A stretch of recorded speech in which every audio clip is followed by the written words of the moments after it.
Hello again, everyone. So the Maserati Coupe and Spider first came out in 2001 and were sold up in 2007. But Kyosho made this version called the Gransport, which is a sportier version of the Coupe. And it was apparently sold between 2004 and 2007. So this thing has a V8. It's 4.2 liters, and it's making around 400 horsepower, somewhere around that range. And it could go 180 miles per hour, and 0 to 60 was under 5 seconds. So not really, by today's standards, a super fast car, but it's a grand tourer. It's not really a sports car. It's meant for touring about, shopping, and stuff like that. So this model, again, is by Kyosho. It's a blister pack. I don't have the box itself. I went and took it off the stand and all that stuff already for you guys. On this card, there were a couple colors, black, silver, and white. Okay. I don't know what collection it's from. I think there must have been a Maserati collection, or maybe it's a Maserati / Lancia collection. Sorry, I don't know. Okay, well, anyways, let's get into this model here. The actual car was designed by Frank Stevenson. He was responsible for both the outside and the inside styling of this vehicle. Although I gotta say, I'm not sure if I don't find this to be an attractive vehicle. Okay, so looking at the wheels here, I did find out that these are called the Trofeo design. They're 19-inch wheels, but they actually have the trident of the Maserati logo, like the trident spear of Neptune, or sorry, who's the sea god? I forget. Sorry. Anyways. Okay, so you can see some indication of some lug nuts and stuff. No brakes, though. Some curvature to the tires. Seems okay. This white color is, it seems to be some metallic or something. Yeah, I think hopefully the camera can show it, but it's a metallic pearl. Okay. I'm guessing there's some sort of side light. It's sticking out. It's painted silver. And then there, V8. What else does it say? Gransport. Okay.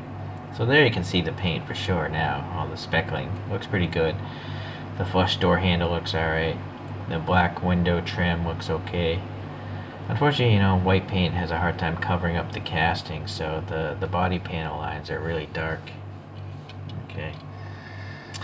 It's interesting styling Frank Stevenson did here. It's how this side sill is so sculptural, how it sticks out so much. The mirrors on blister packs don't have any silver paint, by the way. Okay, so looking at the front here, we got these clear lenses, and then behind it some silver paint for like these projector lamps, I think they are on this kind of car. Some paint in here. These are supposed to be orange and clear running lights. Then you got this textured grille here. This must be a separate piece of plastic. Yeah, it is, and it's painted silver. It's well done. A little extra molding flash though, unfortunately, there. And there's that Maserati trident, and that's carried over into the wheel design there, or that's the intention. So you got these vents here underneath, and they are quite three-dimensional, quite deep really. And then I think that's the black of the plastic bottom, which we can go to here. So this must be an older collection because it's press fit together. There are no screws like the more modern blister packs. Yeah, decent detail, I guess. Tires look good though. Nice tread blocks, staggered size. And from the side, they don't look like they're going off-road. They're pretty small, so that's good. Very good. Okay, so on the back here, we got some silver three-dimensional exhaust tips. Unfortunately, there's no black paint in there, but they're at least dimensional, so that's nice. And then again, we got some texture here. Or not. Actually, I think that's just a painted silver graphic, but I can feel the paint as I rub over it here. I'm not sure if that would be plastic of this base or a separate piece. I can't tell.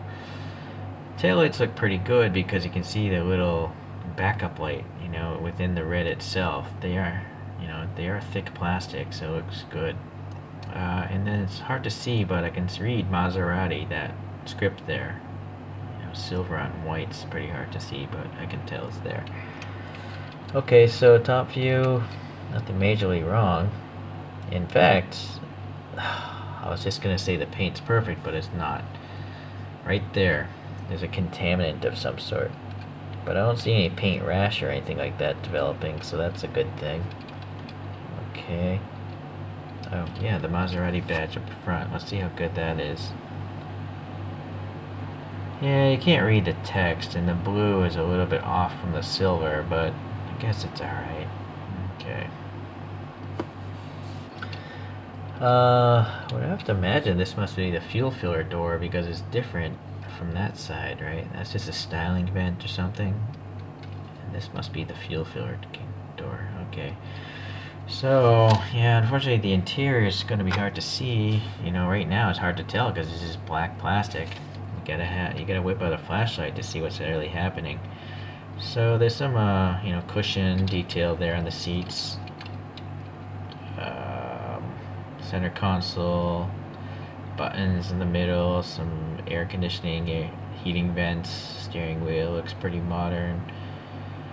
Doors, I'm trying to see the doors here. Unfortunately, too much reflection, but there we go. I think there's an armrest on the door, so that's alright. So, okay, the rear is going to be a little harder to see. Yeah, there's some detail in the seats. Hopefully you can tell right there, maybe.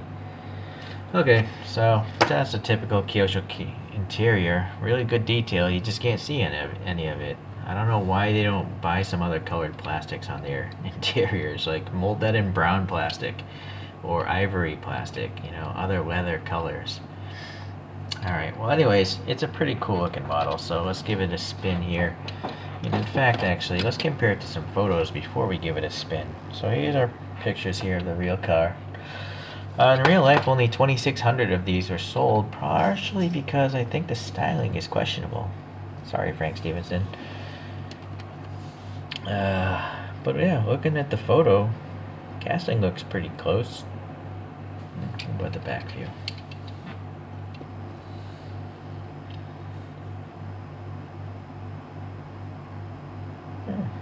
I think it looks pretty good. I think Kyosho did a good job as usual. Okay, so now let's let it go for a spin here. Oh boy.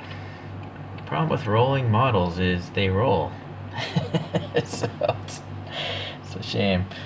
I was really thinking long and hard as to what cars would be competing with this.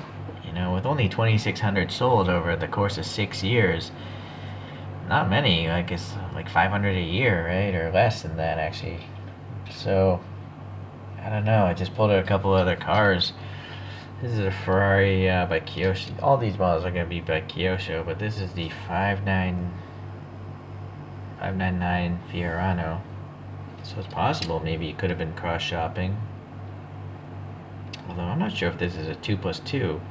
I don't actually see rear seats in here, so maybe not, but since I have it out, they are of similar proportions, so I figure put it in there.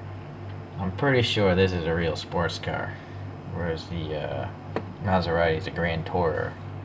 Okay, so let's get rid of that actually. The first Aston Martin Vanquish, I think this is a 2+2. Yeah, I think you can see some rear seat detail, or maybe not. I might be totally wrong. Well, I'm going to pull it out there anyways. Maybe I just don't have many 2+2s. Similar proportions again. I would pick the Aston Martin over the Maserati.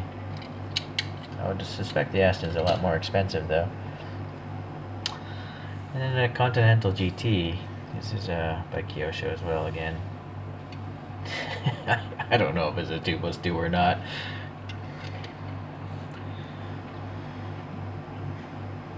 But yeah, well, the Continental seems to be bigger, but it might be a more modern car.